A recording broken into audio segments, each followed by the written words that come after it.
اللہ رب العزت نے انسان کو جو پیدا کیا ہے وہ کس جگہ کی مٹی سے پیدا کیا ہے؟ السلام علیکم ورحمۃ اللہ تعالیٰ وبرکاتہ۔ وعلیکم السلام ورحمۃ اللہ وبرکاتہ۔ سید صاحب خیریت سے ہیں؟ الحمدللہ، آپ بتائیں کیسے ہیں؟ الحمدللہ، اللہ کا بہت بڑا شکر، اس کا احسان۔ سید مظفر علی بخاری صاحب ہمارے ساتھ میں موجود ہیں، اور جب ہمیں موقع ملا ہے ان سے کچھ بات کرنے کا، ان کے چہرے کا دیدار کرنے کا، تو کیوں نہ ان سے کچھ سوال کیے جائیں۔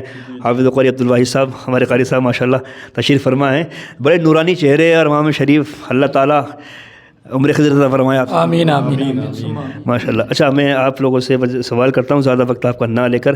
قاری صاحب، پہلے میں آپ سے معلوم کروں گا، حضرت عمر فاروق اعظم، ان کا انصاف تو مشہور ہے، لیکن ان کے وہ کون سے صاحبزادے ہیں کہ جو زہد و تقویٰ میں بے مثال تھے؟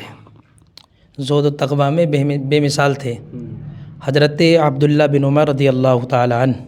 بالکل، حضرت عبداللہ بن عمر ہیں، حضرت عمر فاروق اعظم کے صاحبزادے، جو زہد و تقویٰ کے اندر بے مثال تھے۔ ان کی مثالیں مطلب لوگ آج بھی دیتے ہیں، اور کافی ذکر علماء کرام ان کا کرتے ہیں۔ باقی سید صاحب سے ہم ان کے خاندان سے ملتا ہوا ایک سوال کرتے ہیں۔ سید صاحب، خاتون جنت فاطمہ الزہرا رضی اللہ تعالیٰ عنہا کا جب نکاح ہوا، جی تو آپ کے نکاح کا خطبہ کس نے پڑھا؟ یہ لوگ جاننا چاہتے ہیں۔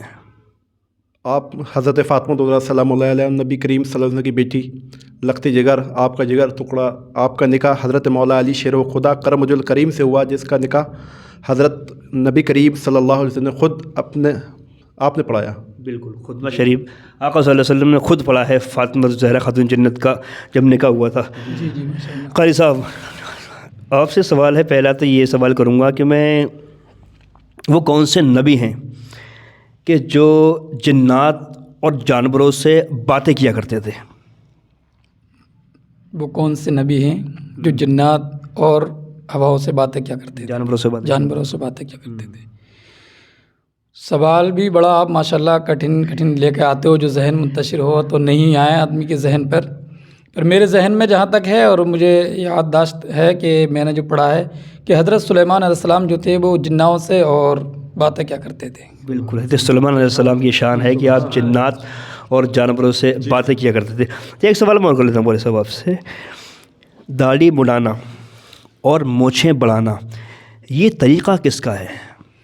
داڑھی مڈانا اور مونچھیں بڑھانا کس کا طریقہ ہے؟ ہم تو نبی کریم صلی اللہ علیہ وسلم کی امت میں، ہمارے لیے تو سنت ہے داڑھی مونچھیں پست رکھنا اور داڑھی کو جو ہے بڑا رکھنا ماشاءاللہ۔ ٹھیک ہے، تو یہ جہاں تک ہے میری نالج کے حساب سے کہ یہ مجوسی اور یہودیوں کا طریقہ ہے شاید۔ مجوسیوں کا اور یہودیوں کا طریقہ ہے کہ وہ لوگ داڑھی مڈاتے ہیں اور مونچھوں کو بڑھاتے ہیں۔ اچھا، ایک ایسی سوال کرتا ہوں میں، نالج کا تھوڑا سوال ہے، یہ تربوز ہم استعمال کرتے ہیں، یہ سبزی ہے یا پھل ہے؟ سبزی ہے، پھل ہے، یہ تو ویسے پھل ہے، پھل ہی ہے، پھل ہے اور ہم استعمال کرتے ہیں، لیکن مطلب کچھ ممالک کے اندر اس کو سبزی کہا جاتا ہے، جیسے پاکستان ہو گیا نا، پاکستان لوگ اس کو سبزی بولتے ہیں کہ سبزی ہے یہ، لیکن سبھی لوگ پاکستانیوں کا دماغ تو ویسے بھی تھوڑا چلا ہوا رہتا ہے، وہ لوگ سبزی بولتے ہیں، بہرحال یہ پھل ہے۔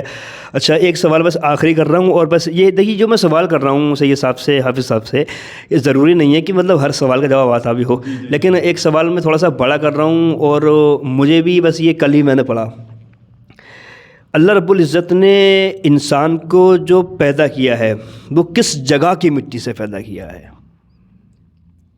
اللہ رب العزت نے انسان کو جو پیدا کیا وہ کس جگہ کی مٹی سے پیدا کیا؟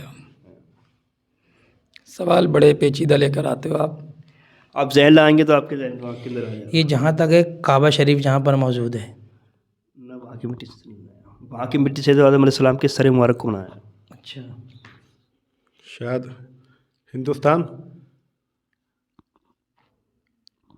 نہیں، میں آپ کو اشارہ کر دیتا ہوں یہ، جی ہم قبر پہ جب مٹی ڈالتے ہیں جی تو کیا پڑھتے ہیں؟ منہا خلقناکم وفیہا نعیدکم ومنہا نخرجکم تارۃ، اسے پیدا کیا اور اسی مٹی میں مل جانا ہے، ہم نے آپ کو اسی مٹی سے اٹھایا جائے گا، ہم نے آپ کو اسی مٹی سے پیدا کیا ہے، اسی مٹی سے پیدا کیا اور اسی مٹی سے ملا دیں گے اور اسی مٹی سے اٹھائیں گے۔ تو میں نے سوال گھمایا، تو اللہ رب العزت جس انسان کو جہاں دفن کیا جاتا ہے اس انسان کو اسی مٹی سے پیدا کیا جاتا ہے۔